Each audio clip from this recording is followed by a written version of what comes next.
So, my first question is a background question. Yes. If you could just introduce yourself to everyone. Sure. Hi, I'm Dr. Callie Neal. I'm a professor in the Department of Animal and Food Sciences.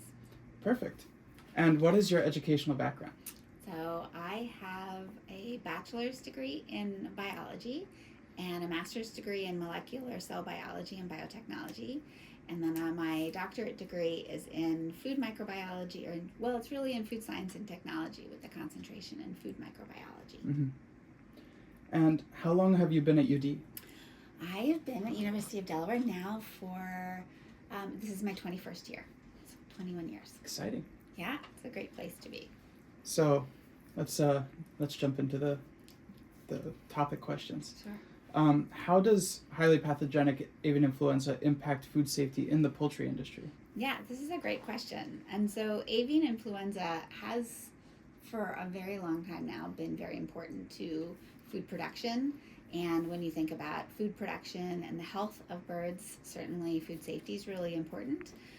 So the name highly pathogenic avian influenza kind of gives it away, but just to clarify that it's only highly pathogenic really to birds. Mm-hmm. And it shows itself in terms of the different symptoms of illness differently in broilers that we use for meat production for poultry versus layers, the ones that we get eggs from, versus wild birds or geese or ducks or birds that are flying overhead, so to speak.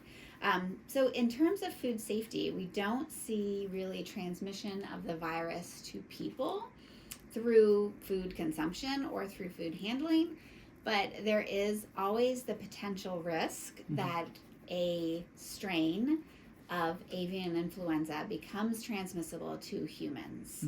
So we've seen that happen in really less than 10 cases for the most part. In Asia, we see this happen more often, where we have humans in very close proximity to birds. People have ducks and chickens in their homes. They may even cuddle with them. And then they often tend to have pigs around at the same time. And we call pigs a mixing vessel because you can get sharing of the different genes that are part of the influenza virus. And then you can get one that can be transmissible to humans. So from a food safety standpoint, it's more of an impact economically and in terms of trade, which I know we're going to get to later, than it is directly impactful in terms of disease in people. Thank you. My next question is, what are the key differences? I know, as you said before, how it affects broiler chickens versus like layer chickens differently. What is the key differences and risks between consuming poultry and eggs? That's a great question. So there is, if we were going to put this on a risk continuum and we want to think about eggs, there is more of a potential for people who are consuming raw eggs or when you're handling eggs, if there were to be a virus there. I should say that in the poultry industry, either for broiler production or egg production, there's a lot of testing that goes on. So birds are always being tested. If they show signs of symptoms, they're tested, but even before then, they're being tested. The whole houses are tested. And actually, University of Delaware does all of that testing when it comes to poultry production in the state of Delaware and even in the Delmarva area. And so it's rather low risk on all accounts that you would actually find an egg that had avian influenza, but it is there is potential risk there when you're handling it. So it's always good to make sure you cook eggs really well, wash your hands well, even if you crack an egg, right, clean that countertop, those types of things. And especially with the current outbreaks that we're experiencing, how effective are our current biosecurity measures in preventing the spread of avian influenza? So that's really the key point. Again, this is an excellent question because the best way to protect your house is to have good biosecurity because you don't want the virus to be able to come into the house. So things like footpaths and boot washes that people walk through, making sure that there isn't any openings in the sides of the houses so that vermin could get in, or you could have something bringing in a virus that way. Really important to have excellent biosecurity measures. In fact, I think when USDA or different groups in the government were actually assessing houses and who was more at risk, biosecurity is really the one thing that they really look at. So that's really important to make sure that people, even changing your clothes, right, and not going from one place where you might have been out with wild birds and going into another. So if you're hunting, being very careful that way is really important. Just making sure you have clean clothes, clean boots, and everything before you get into a house. Perfect. Thank you. I'm just going to make sure this is still... Is it still working? Yep. Okay. Sorry. How do avian influenza outbreaks impact international trade regulations on poultry products? Yeah, great question. So I would say our economic trade flow, it's huge, right? We export a lot of food products, we import a lot of food products, but all of these entry and exit routes are very sensitive to issues. As soon as there's even a notion that there's an outbreak happening or there may be contamination, either by salmonella or by avian influenza, these borders close very quickly. It doesn't take countries a lot of reason for them to be able to have products in their own home, right, in their own countries that they're able to produce and be able to sell those better, and maybe not wanting to import our food all the time. That's for countries that have that flexibility. But unfortunately, it can happen without a lot of warning, and then the U.S. companies are left with a lot of product and no place to ship it. So it's really important. That's why biosecurity is so critical. That's why making sure that you might lose a house or two when it comes to culling the birds if there is an outbreak or some illnesses that are detected, and making sure that that does not go beyond those couple of houses, because the entire industry really depends on that. So I know we already talked about what the current risks are of avian influenza to humans, which is pretty low on the scale of infectivity. But how could it become a more significant health issue? Yeah, so right now, one of the big issues of that pose more of a threat of significance to human health is really transmission of avian influenza through dairy cattle. So certainly through poultry, there's potential because of changes in the virus that might become transmissible to humans. That risk is low as we see it now. But what happened last March is, and I should say it is March a year ago, is that we saw a jump from avian influenza in birds to a animal that we had no idea would happen, and scientists kind of across the world were surprised. And that type of a jump is where we're really concerned. And we have seen people get infected with that virus that infects dairy cattle. One reason for that, different from birds, is that dairy cattle excrete a lot of respiratory secretions. You see their sweet nose, right? It's covered with moisture and they are dripping with snot. And so individuals who are close to that have a really good chance of getting in contact with that. Whereas birds, especially poultry, it's not going to be that type of a serious infection. They don't give the same type of respiratory secretions.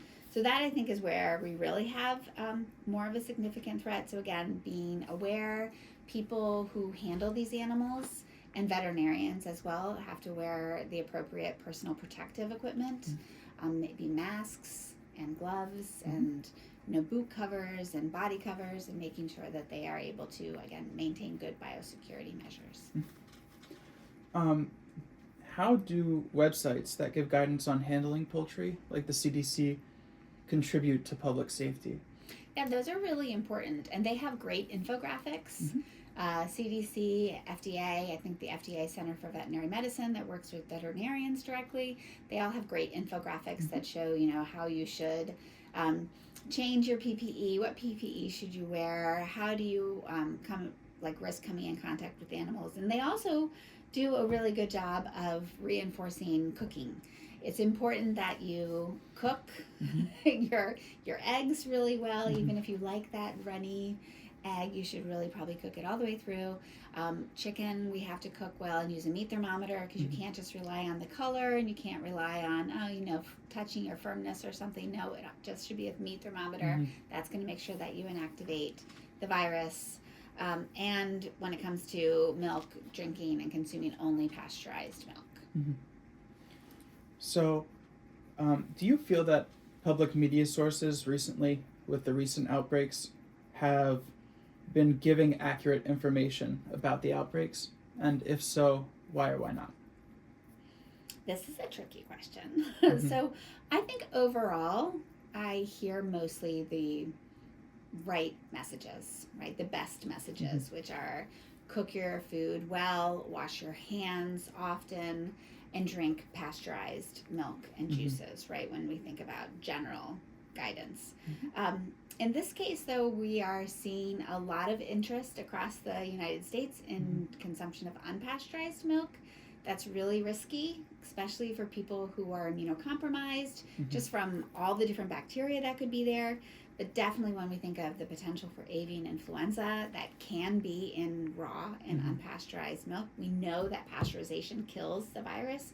We know that cooking your chicken properly kills the virus. And so when you think about where people get their news now, I know a lot of students and my own children like to get their news from TikTok. And that's a problem, because on TikTok you see a lot of trends where people are eating raw chicken or doing other things that really are not good when we think about disease transmission. So I think everyone needs to think a little bit more critical about what they're seeing and think through it and make sure that they do what's best for them, especially if they're cooking for people who are older or immunocompromised, and just making sure that we are cooking our foods properly and only drinking pasteurized milk. See how many times I can say that, because I think that's so important. I agree. This one's a fun one. What advancements in microbiology are being explored to prevent or control the outbreaks of avian influenza? Yeah, this is a great question. So people have talked about the fact that we have vaccines that are available, and so there's a lot of interest in using those vaccines. Problems with those relate, though, to trade, right? So if you vaccinate for avian influenza, then it shows up as if the bird has been exposed to avian influenza, because you could test that in the serum of the bird in terms of its antibody response. Difficult to differentiate between those with simple tests.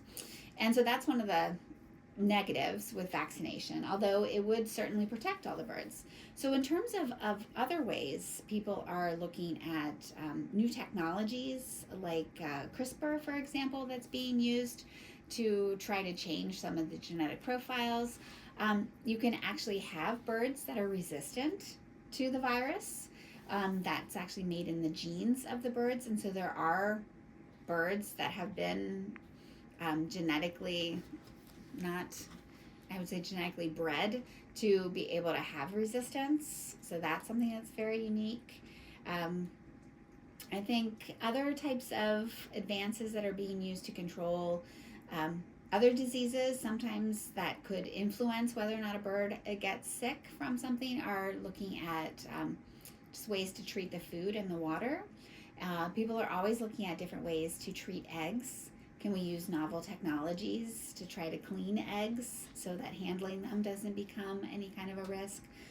Technology and science are always going to come with great answers, right? So there's lots of things happening in that realm. How do past avian influenza outbreaks, like those in 2015, and of course this newer one that we've just experienced recently, how are these going to inform the response strategies in the future? Yeah, so every time there's an outbreak, the most important thing to do is to learn from control and prevention. And I would say even before that, we learned a lot. So I started here in 2004, and we had a outbreak in the birds here in Delaware. The way that we responded to that in this department was really to shut down a lot of movement, having people not drive their trucks from farm to farm even, and just reducing that movement just really kept it into a very small, tight area. And so I think in 2015, 2024, we're learning the same things, right? We cannot have movement between houses. There are instances where people want to take their domestically raised birds up to wild bird markets or live bird markets in New York City. These are really popular. In parts of New Jersey, these are also popular, but you have to stop that movement. And if you bring a bird up to a live bird market in a city, you can't bring it back because now it's been exposed to potentially viruses that are there. And so I think every time this happens, you trace back where the birds have been, what happened, what didn't go so well, and you learn something from that. So making sure that what works best in biosecurity. Are there better chemicals? I should have mentioned that too in terms of microbiology. There are, these are influenza viruses are not that environmentally robust. They're an enveloped virus. They can be carried, of course, a little bit in the air. We know that, right? People get sick from influenza. But they are not the most robust viruses. So you can develop a lot of different chemicals or disinfectants that are able to inactivate those. So what you put in your shoe washes, right, or foot pads that you walk on, disinfectants that can be used to treat poultry litter or bedding, those types of things are really important. And I think that's the same that we use. We use those when it comes to outbreaks and then trying to learn more about what works and what's better biosecurity measures, I think, each time that happens. We also learn, I think, about when you think about layers and some of the outbreaks that have happened and led to these extreme shortages of eggs that we've been dealing with, I think people realize what can you do with eggs or not eggs in terms of food science. There's always kind of interesting too, people using replacements for that. But really getting back to avian influenza, trying to make sure that you do the best that you can for those populations of birds. Is it better to have smaller groups together? There are also people who are working on different types of treatment for avian influenza in birds too. So lots of exciting science that's going on. Mm-hmm.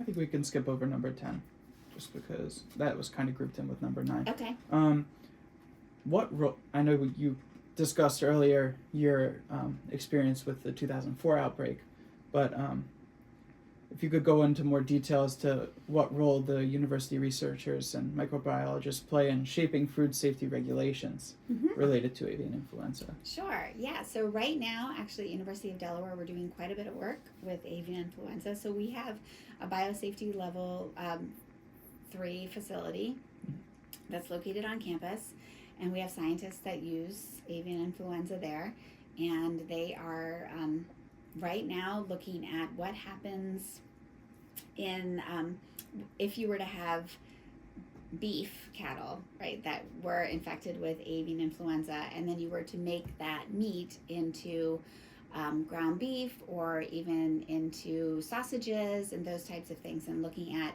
how long do you have to cook them, what type of heat inactivation strategies do you need.